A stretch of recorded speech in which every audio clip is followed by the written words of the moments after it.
Thursday, April 23rd, and today for math, we will be comparing multi-digit numbers, okay?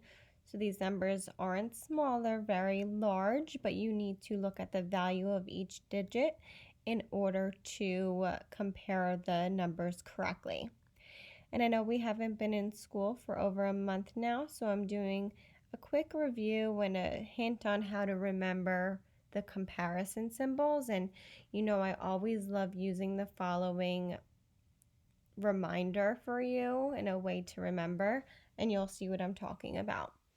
But today's objective, students will be able to compare multi-digit whole numbers by identifying the value of each digit. And your DOL will be comparing 47,089 to 70,894. So you need to ask yourself which one is greater than the other, which one is less than, or are they equal? And that one's pretty easy. And a symbol review, the alligator always eats the bigger number because he wants a bigger meal. So if we have 67 and 76 as fourth grade students, we know 76 is larger. So the alligator is going to eat the 76 because he wants the bigger meal. He wants that bigger number, and you can see the greater sign symbol as he munches on that 76. Okay, so if you forget, oh no, which way does my symbol go? I don't know. You can always come back to this slide to look.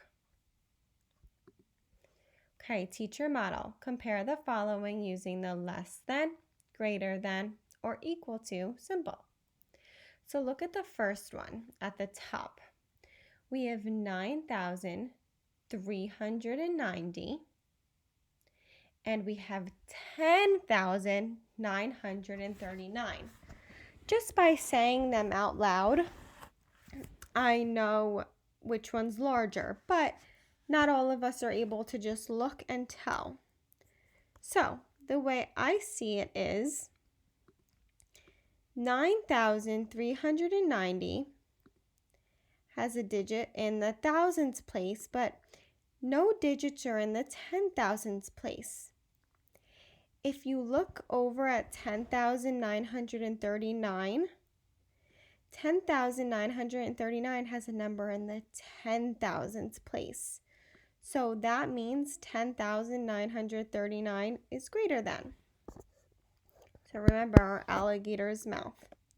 So if I were to read that out loud, I would read it as 9,390 is less than 10,939.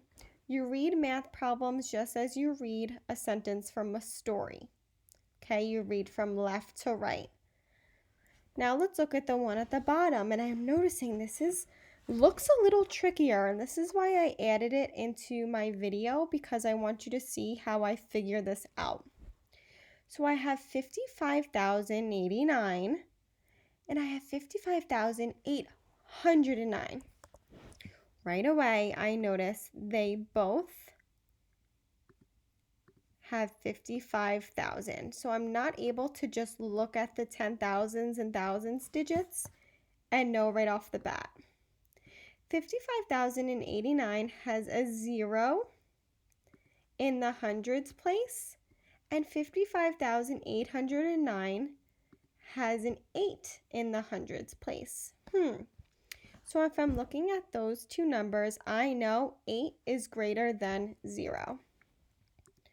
So that means, again, if I read it out loud from left to right, 55,089 is less than 55,809 because the value of the digit in the hundreds place in 55,809 is greater than the value of the hundreds digit in 55,089.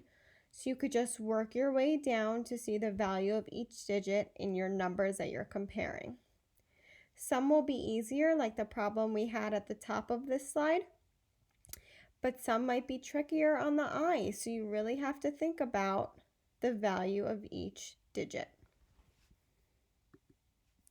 Your independent work for Thursday is your math packet, page 43. I know you might have skipped some pages, and that's okay. You don't have to do pages that I do not tell you to do. Do page 43, every problem, and then obviously you have your math online assignment to be graded. This is your last day of the math packet, so let's make it a really good one. Tomorrow we're continuing with geometry where we left off all the way in March. So we will be going back to what we did in the classroom starting tomorrow. So let's make this a good last day of our packet. Don't forget to do your reading work as well on iReady. Okay, have a great Thursday.